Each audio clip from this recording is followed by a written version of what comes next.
안녕하세요. 오늘 저널 미팅 발표를 맡은 박사과정 이영탁입니다. 저는 오늘 촉각인지에 뉴로모픽을 적용한 사례에 대해서 두 편의 논문을 소개해드리고자 합니다.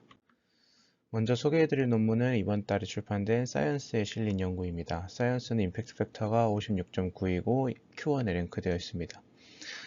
해당 연구 같은 경우에는 촉각 센서 신호를 스파이크 신호로 바꾸고 그 신호를 기반으로 물체를 분류하는 연구입니다. 인트로부터 살펴보면 첫 번째 문단에서는 일렉트로닉 스킨에 대한 설명을 하고 있습니다. 일렉트로닉 스킨은 로봇과 인간의 상호작용 및 물체 조작을 가능하게 하는 하드웨어인데 제대로 활용하기 위해서는 두 가지 요소가 중요하다고 합니다. 이 두 가지는 빠른 처리 속도와 효율적인 사용인데 기존의 일렉트로닉 스킨은 대부분 ANN 모델을 사용하고 있었다고 합니다. 이 ANN 모델은 전력적인 관점에서 굉장히 비효율적이고 데이터 분석 간격이 기존에는 100ms 단위라서 속도가 굉장히 느렸다고 합니다. 특히 사람의 신경 시스템은 수 미리세크 단위로 반응하기 때문에 현실적인 부분이 잘 맞지 않았다고 합니다. 다음 문단에서는 실제 사람의 촉각신경 시스템이 그동안의 일렉트로닉 스킨과는 근본적으로 다른 원리를 사용함을 이야기하고 있는데 사람의 신경 시스템은 촉각 정보를 효율적으로 인코딩 그리고 디코딩 하기 위해서 스파이크 신호를 기반으로 한다고 합니다. 이러한 스파이크 신호가 앞서 말했던 것처럼 수 밀리세크 단위로 촉각을 처리할 수 있게 해주고요. 따라서 이런 아날로그 신호들을 수집하는 일렉트로닉 스킨의 데이터를 말초신경의 기능을 모방해서 스파이크 신호로 변환하는 시도가 필요하다고 이야기하고 있습니다. 그래서 이 연구에서는 텍타일 스파이킹 뉴럴 네트워크 TSNN이라는 것을 사용하는 뉴로모픽 시스템을 개발을 했고 실시간으로 물체를 분석함으로써 실용성을 검증했다고 합니다. 논문 내용 설명에 앞서서 촉각의 기전에 대한 설명이 필요할 것 같아서 조금 소개해 드리려고 합니다. 왼쪽의 그림처럼 사람 피부에는 이런 메카니컬 리셉터가 존재합니다. 감각을 느끼게 하는 수용체, 즉 센서들을 의미를 하는데요. 왼쪽에 있는 이 마이스너 소체랑 파치니언 소체는 RA 수용체라고 불리고 주로 피부의 떨림, 진동 자극 등 피부의 동적인 변형에 주로 반응한다고 합니다. 간단하게 말하면 진동 자극에 반응하는 수용체라고 생각하시면 되고 이 가운데 있는 메르켈 소체와 루피니 소체는 SA 수용체라고 불리고 가벼운 터치나 피부가 늘어나거나 혹은 밀리는 이런 정적 자극에 대해 주로 반응한다고 합니다. 이것도 이제 간단하게 말하면 압력에 반응하는 수용체라고 할 수 있고 제가 소개해드릴 두 개의 논문은 거의 SA에 해당하는 연구들입니다. 이 오른쪽 그림에서는 RA와 SA 수용체의 반응도를 보여주고 있는데요. 여기 있는 Apparent Neuron Action Potential 같은 경우에는 감각 수용체에서 뇌의 영역까지 감각 정보를 전달하는 뉴런의 활동을 의미합니다.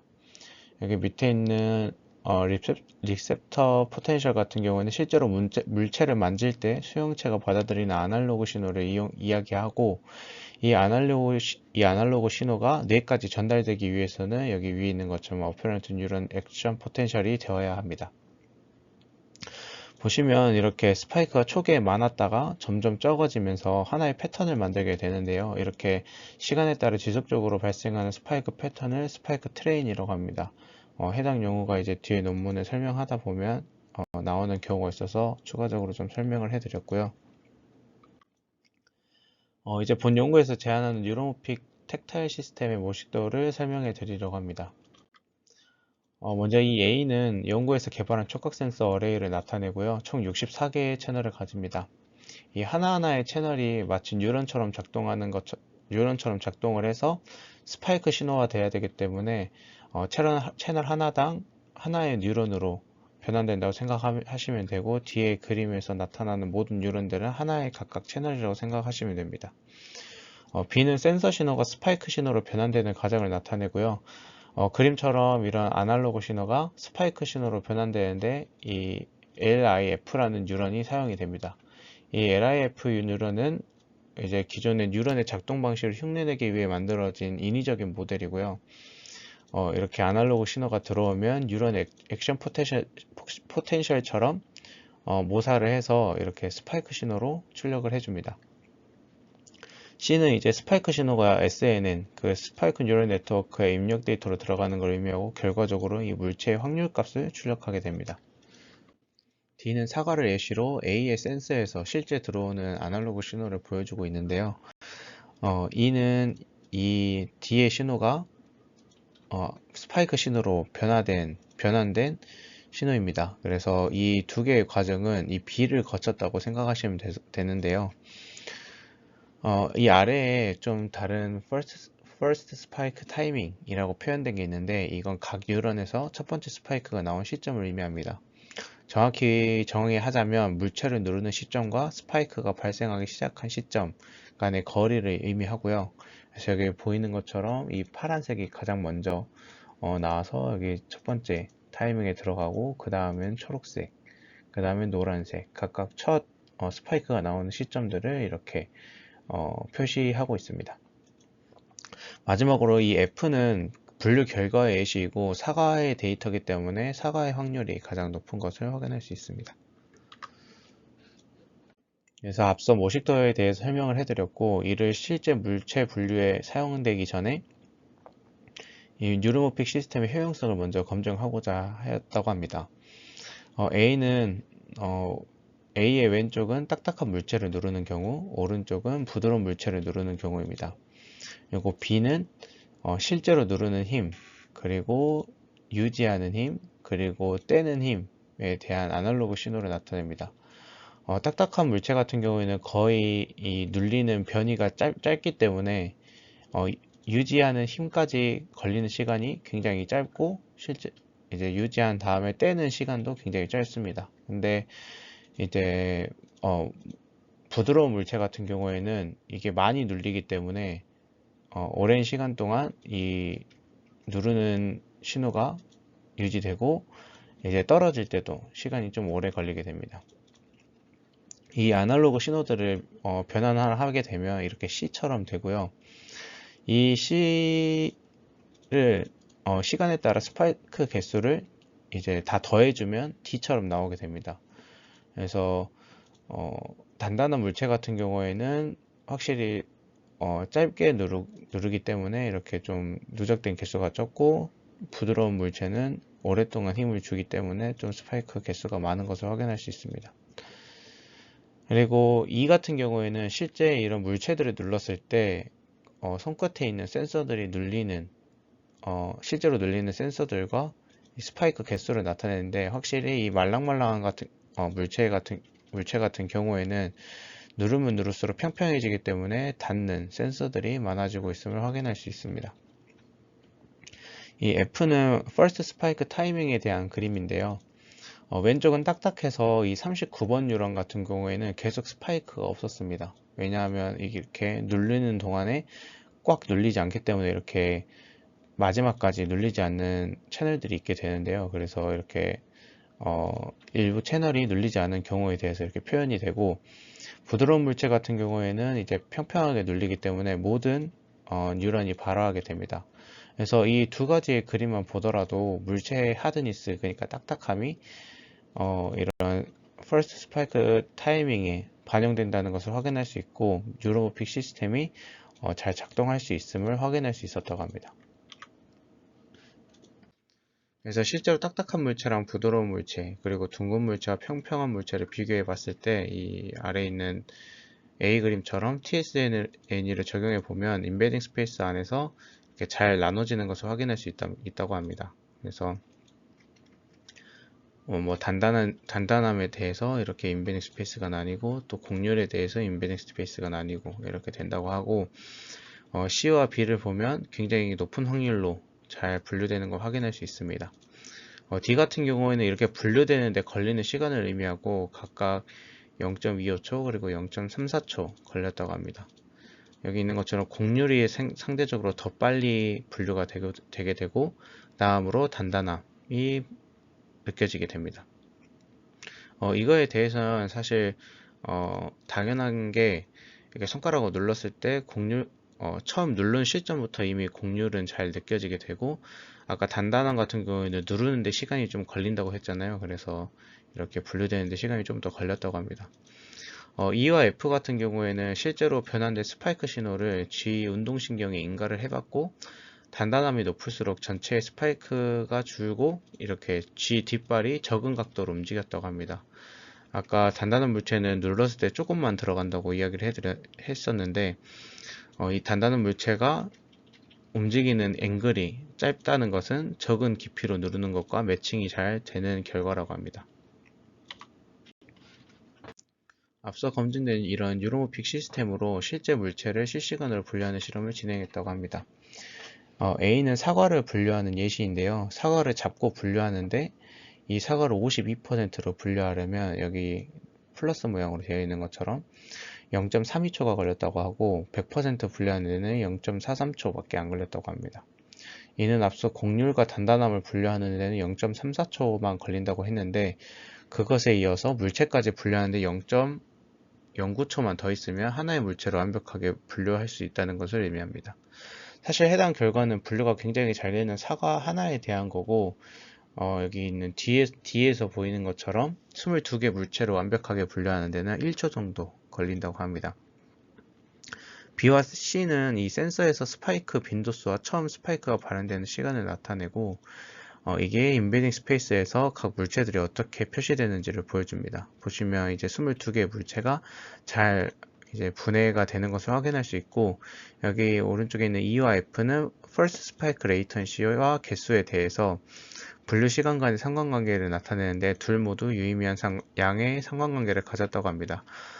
그래서 한마디로 처음 스파이크가 발현되는 시간이 이런 물체를 분류하는데 유의미함을 의미하고 분류 시간에도 유의미한 관계가 있음을 의미합니다. 두 번째 연구는 첫 번째 연구는 좀 비슷한 원리라서 빠르게 진행해 보도록 하겠습니다. 두 번째 연구는 IEEE Transaction Zone 멀티미디어에 게재된 연구이고 해당 저널은 임팩트 팩터가 7.3 그리고 Q1에 링크되어 있습니다. 인트로부터 살펴보면 첫 번째 문단에서는 촉각의 정의와 가상 촉각에서 진동의 역할을 이야기하고 있습니다. 이 진동은 물체의 표면을 긁으면서 생기는 신호를 의미하고 이 물체를 아이덴티피케이션 그러니까 분류하는데 인지하는데 굉장히 중요한 역할을 하고 있다고 합니다. 두 번째 문단에서는 이 휴먼 컴퓨터 시스템에서 진동 촉각이 왜 중요한지 그리고 이 유사성을 그에 대한 유사성을 측정하는 게 왜 중요한지를 이야기하고 있고요. 사전 연구들에서는 진동 촉각 품질 평가 방법에 대한 여러 가지 연구들이 등장을 했는데 이 신호대 잡음비 SNR이라고 불리는 것과 구조적 유사성 SSIM을 병합을 해서 진동 촉각의 품질을 평가하는 하이브리드 매트릭이 제한되거나 시간 영역 유사성이랑 주파수 영역 유사성에서 파생된 객관적인 평가 접근 방식이 제한되기도 했다고 합니다. 근데 앞선 사전 연구들에서는 이제 신호에 대한 유사성만 확인을 하고 인간 생리학적 인식이랑 객관적 지표 간의 상호 해석이 부족했다고 이야기합니다. 그 말인즉슨 가상 데이터를 실제로 새롭게 만들어진 데이터와 실제 진동 데이터 간의 신호 유사성은 잘 평가를 했는데 실제로 사람이 어떻게 느끼는지를 고려하지 않은 경우가 많았다는 의미입니다. 그에 대한 해결책으로 뉴로모픽을 이야기하고 있고 이 해당 연구에서는 촉각의 인식의 유사성을 계산하기 위해 뉴로모픽을 제안하고 사람이 실제로 어떻게 느끼는지도 함께 이야기하고 있습니다. 해당 그림은 연구의 진행 방법이고요. 첫 번째 연구처럼 이 수용차에서 아날로그 신호를 받고 이 아날로그 신호를 스파이크 신호로 변환하는 스파이크 제너레이션 단계 그리고 이를 다양한 유사도 측정 방법으로 비교하는 형태로 진행이 되었습니다. 이 연구에서 사용된 진동 자극은 여기 나와 있는 것처럼 100, 125, 160Hz 사인 웨이브가 사용이 됐고 이 신호들의 합성 신호 그리고 백색 소음으로 구성되었습니다. 추가적으로 뒤에는 이제 10가지 물체에 대해서 진동 신호를 측정하고 이를 스파이크 신호로 변환하는 검증도 진행을 했습니다. 실험은 총 8명의 피험자에게서 2가지 신호를 주면서 서로 얼마나 동일한 느낌을 줬는지 설문을 하였습니다. 그래서 이 두 가지의 신호가 굉장히 차이가 많이 난다 생각하면 1, 그리고 거의 비슷하다라고 하면 4를 주었습니다. 여기서 이 두 가지 신호는 레퍼런스 신호와 컴페어리즌 신호였고, 각각 노이즈가 없는지 그리고 노이즈가 있는지에 대한 차이만 있었습니다. 해당 표는 실험의 결과이고, 왼쪽의 표는 피험자가 느꼈을 때 각 신호들이 얼마나 유사했는지를 나타냅니다. 앞선 슬라이드에 설명해 드렸던 것처럼 4는 매우 유사한 것을 의미합니다. 이 표에서 인텐시티 같은 경우에는 노이즈의 크기, 노이즈의 세기를 의미하는데, 이 노이즈가 중요한 이유는 같은 느낌을 주더라도 이 표면이 다를 수 있기 때문에 어느 정도의 인텐시티까지 같은 느낌을 줄 수 있는지 확인하는 작업이었다고 합니다. 그래서 이런 순수한 신호일수록 노이즈에 대한 영향을 덜 받았다고 하고, 모든 조건들을 고려했을 때 노이즈가 한 1dB 정도까지는 촉각인지에 큰 영향을 미치지 않는다는 것을 확인하였다고 합니다. 오른쪽은 이 진동신호 자체 앰플리튜드가 어느 정도 중요한지를 본 결과이고, 해당 검증을 수행한 이유도 이제 표면의 모양이나 소재가 다르더라도 같은 느낌을 주는 애들끼리는 스파이크 신호로 바꿨을 때 비슷하게 바뀌어야 되는데, 이게 앰플리튜드가 높다는 건 신호의 편차가 크다는 거라서 이게 스파이크 신호로 변환하게 되면 편차가 조금 크다고 합니다. 그래서 이 같은 느낌을 주는 것끼리는 비슷한 스파이크를 나타내기 위해서 어느 정도의 앰플리튜드가 괜찮은지를 확인을 했고, 그림을 보시면 이 코릴레이션 코에피션트가 모두 음수값을 가지게 되는데요. 이 음수값이 나오는 이유는 이 스파이크의 파이어링 레이트, 스파이크가 파이어링 되는 게 비슷할수록 디퍼런스가 낮게 됩니다. 그래서 이 디퍼런스랑 사람들이 느낄 때 서로 같다고 느끼면 아까 4점을 주는 것처럼 높은 점수를 주게 되는데요. 그래서 이 스파이크의 디퍼런스가 낮아질수록 그리고 사람이 느끼는 게 같다고 느끼면 높은 점수를 주기 때문에 음의 상관관계를 가지게 되고, 이 결과를 통해서 진동신호 앰플리튜드는 50에서 70 정도가 적당하다는 것을 확인했다고 합니다. 다음 결과는 노이즈가 없는 레퍼런스 신호를 스파이크 신호로 변환한 경우, 그리고 노이즈가 있는 컴패리즌 신호를 스파이크로 만든 경우, 이 두 개의 신호로 인해 변환된 이 스파이크들이 얼마나 유사한지를 이런 100Hz, 125Hz, 160Hz 이런 신호에 따라서 확인한 결과인데, 여기서 당연히 Y축은 코릴레이션 코에피션트를 이야기하고요. 그러니까 두 개의 신호가 얼마나 유사했는지를 이야기를 하고, 얼마나 상관관계가 있는지를 이야기를 하고, 인텐시티 게인 같은 경우에는 노이즈를 의미합니다.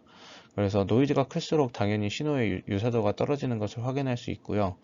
왜냐하면 이제 원신호의 강한 노이즈가 들어올수록 이 스파이크 신호가 달라지니까요. 그래서 해당 결과를 봤을 때 앞에서 이야기했던 것처럼 사람 인지랑 똑같이 스파이크 신호에서도 노이즈가 높으면 높을수록 원신호가 많이 오염되기 때문에 이 유사성이 많이 떨어지는 것을 알 수 있고, 여기서도 마찬가지로 0에서 1 정도, 0에서 1dB 정도가 원신호의 특성을 비교적 유지할 수 있음을 스파이크 신호에서도 확인할 수 있었다고 합니다. 마지막으로 실제 10가지 물체에 대해서 진동 데이터를 습득하고 스파이크 신호로 변환한 경우에 각 물체별로 연관성을 살펴본 결과입니다. 각 10가지 물체에 대해서 10초씩 데이터를 측정을 했고, 여기 보시면 한 물체에 대해서도 이런 매트릭스가 있는 게 보이는데, 이거 이제 10초 데이터를 0.5초씩 20등분, 20등분을 해서 스파이크 신호로 변화를 했고, 그 스파이크 신호, 같은 물체 안에서의 스파이크 신호도 유사한지를 좀 확인을 했다고 합니다. 스파이크 신호를 확인해 본 결과로는 실제 사람 촉각 실험을 하지 않아서 좀 아쉽지만, 어쨌든 이 변환된 스파이크 신호가 보이는 이런 경향이랑 진동 데이터를 FFT 분석을 해가지고 각 물체끼리 비교를 했을 때랑 비슷한 경향을 보였다고 합니다. 한마디로 이 스파이크 신호로 코릴레이션이 높은 물체들은 FFT 결과에서도 비슷한 경향을 나타냈다는 것을 의미합니다. 그래서 이렇게 뉴로픽을 촉각에 적용한 두 가지 사례를 소개해 드렸는데요. 이런 연구를 사실 제가 공부하고 이렇게 소개해 드린 이유는 제가 이 위에 있는 그래프는 내부 학술회 때도 보여드린 결과인데, 사람이 거칠기를 예측하는 데 있어서 사람 완벽하게 하지만 이런 딥러닝 모델 같은 거에 잘 못합니다. 그래서 뭐 이미 알고 있는 물체에 대해서는 이렇게 잘 하는데, 그러니까 새로운 물체들이 들어왔을 때 분류 성능이 너무 안 좋아서 이걸 어떻게 좀 정량을 하고 해결할 수 있을까, 표준화를 잘 할 수 있을까라는 생각에서 좀 방법을 찾는 중이었는데, 좋은 레퍼런스가 될 수 있을 것 같아서 좀 봤고, 사실 이 분석에 사용된 촉각 데이터에도 이론 주파수라는 게 존재합니다. 각 샘플별로 이론 주파수가 존재하는데, 이걸 이제 적절한 수식을 기반으로 앞에서 첫 번째 연구에서 나왔던 것처럼 LIF 같은 어떤 모델을 이용을 해서 스파이크 신호로 변환을 해 볼 수 있지 않을까? 적용해 보면 좀 더 성능을 높일 수 있지 않을까라는 생각이 들고, 물론 이런 촉각 데이터 말고도 이런 뭐 EEG나 NIRS에도 사용할 방법이 있지 않을까 하는 생각도 있어서 이렇게 공유 드리게 되었습니다. 다들 좀 좋은 공부가 되셨으면 좋겠고요. 발표는 여기까지 하겠습니다. 감사합니다.